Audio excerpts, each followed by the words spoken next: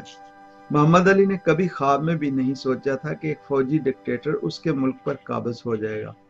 فوجیوں کو ہمیشہ اس نے ریاستی معاملات سے دور رہنے کے لیے ہدایت کی، لیکن آج یہاں سارے فیصلے ایک فوجی کر رہا ہے۔ تم لوگ جب چاہو مجھے ملنے کراچی آ سکتے ہو، بلکہ آؤ تو میرے ہاں ٹھہرو۔ میں تم سے وعدہ کرتی ہوں اگر میں نے کبھی کوئی سیاسی کردار ادا کرنے کے بارے میں سوچا تو تم میرے ہراول دستے میں شامل ہوگے۔ تاہم میری خواہش ہے کہ تم جہاں تک ممکن ہو سکے پاکستان کے سکولوں اور کالجوں میں اور دوسرے سماجی اداروں میں محمد علی کے آئیڈیلز کو زندہ رکھنے کی کوشش کرو۔ محترمہ اس گفتگو کے بعد جانے کے لیے تیار ہوئیں تو انہوں نے ایک بار پھر علی کے ساتھ اظہار ہمدردی کیا۔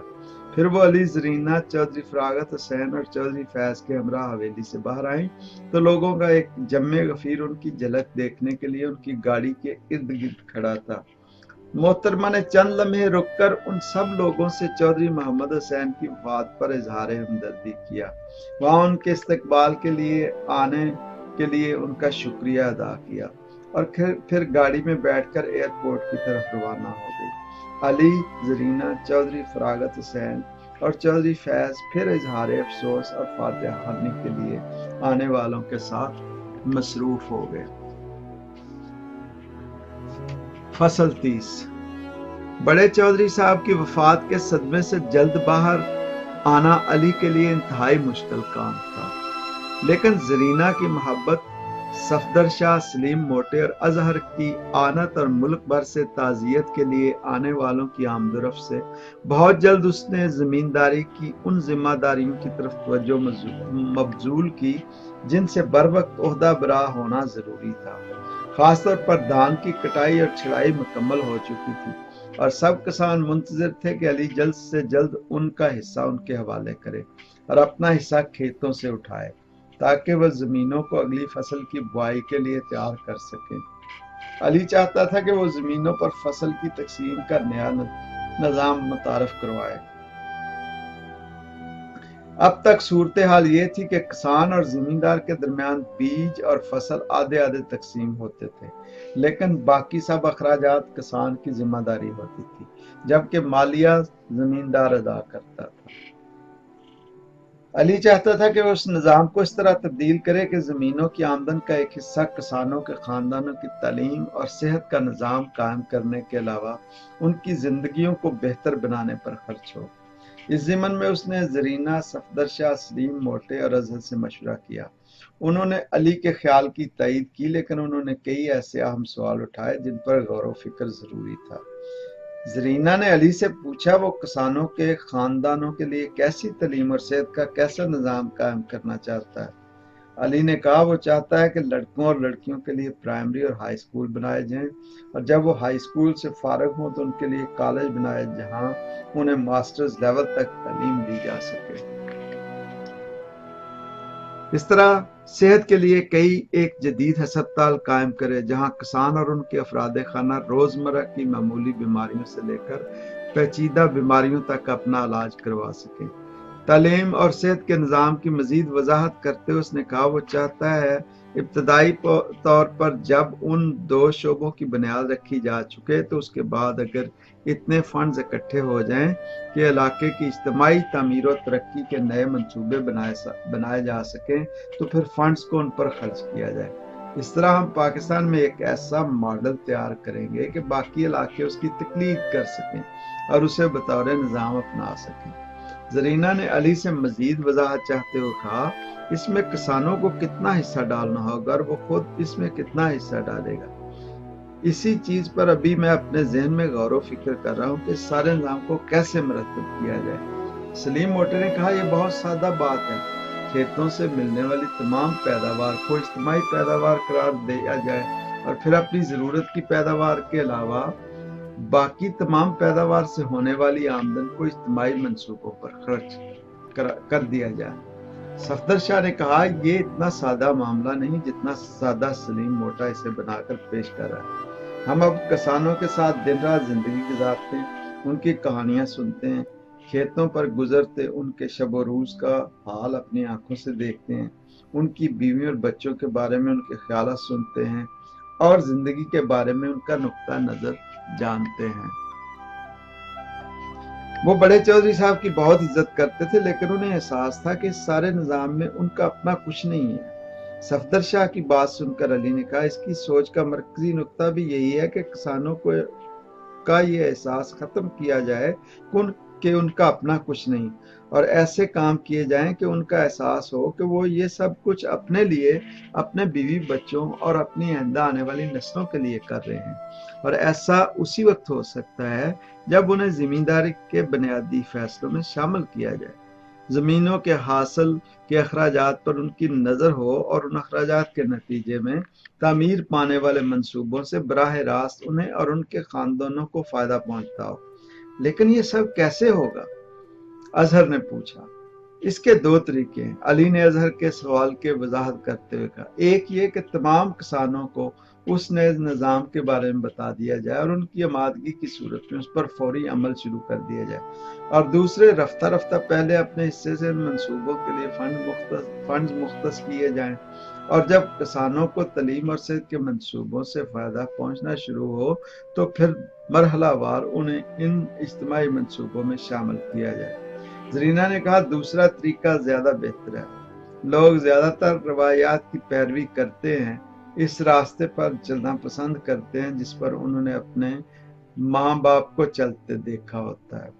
اچانک تبدیلی سے انہیں شاک لگتا ہے جسے وہ عموماً پسند نہیں کرتے، لیکن جب تبدیلی کے نتیجے میں ان کی زندگی میں بہتری پیدا ہوتی ہے تو وہ بآسانی روایتی راستہ چھوڑ کر نیا راستہ اپنا لیتے ہیں۔ اگر ہم فی الحال بڑے چودھری صاحب کے نظام کو اسی طرح چھوڑ دیں لیکن اپنے طور پر سکولوں، کالجوں اور ہسپتال کا کام شروع کر دیں اور بعد میں مرحلہ وار کسانوں کو اس پروگرام کا حصہ بنائیں تو زیادہ مناسب رہے گا۔ زرینہ جان، لیکن اگر لوگوں کی شمولیت کے بغیر ہم نے یہ پروگرام شروع کر دیا تو وہ اسے اپنا استحقاق سمجھ کر اس سے فائدہ اٹھائیں گے، لیکن عملاً اس کا حصہ نہیں بنیں گے۔ میں یہ چاہتا ہوں کہ جو بھی کام کیا جائے لوگوں کی شمولیت سے انہیں نفع و نقصان کا حصہ دار بنا کر کیا جائے، تاکہ انہیں اندازہ ہو کہ انہوں نے کس چیز کی قربانی دی ہے اور اس کے نتیجے میں انہیں کیا حاصل ہوا ہے۔ اس لیے میرا کہنا ہے کہ ہمیں تمام کسانوں کی میٹنگ بلانی چاہیے، پہلے ان سے ان کے خیالات سننے چاہیے، ان کے مسائل اور ان کا حل ان کی زبان سے سننا چاہیے، اور پھر اپنا پلان ان کے سامنے رکھنا چاہیے۔ اگر وہ پسند کرے تو اس پر عمل ہونا چاہیے، ورنہ موجودہ نظام کو جاری رکھنا چاہیے۔